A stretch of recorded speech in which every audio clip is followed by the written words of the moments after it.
ABS-CBN is not just a station, it is a home of each and every Filipino.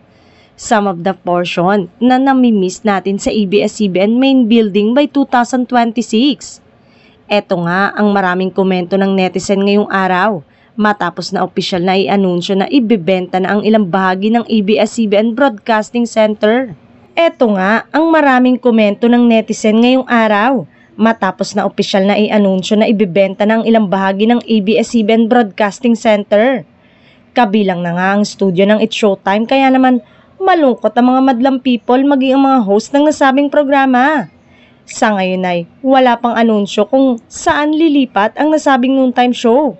Pero tiyak umano na apektado lalo na ang main host ng programa na kinabibilangan ni Vice Ganda, Ann Curtis, Bong Navarro, Jong Hilario, Kim Chu Karil at marami pang iba. Panibagong pagsubok muli ito sa It's Showtime pero tiyak naman umano na muling makakabangon ito dahil sa dami na nilang pinagdaanan. Inanunsyo ng ABS-CBN na ibibenta na ito sa Ayala Land ang higit na 30,000 square meters nilang lupain sa Quezon City. Tanging ang ELJ building na lang ang matitira para gawing opisina ng mga empleyado at naglalaan lamang ng maliit na studio para sa Showtime at TV Patrol at iba pang kapamilya shows na nangangailangan ng studio.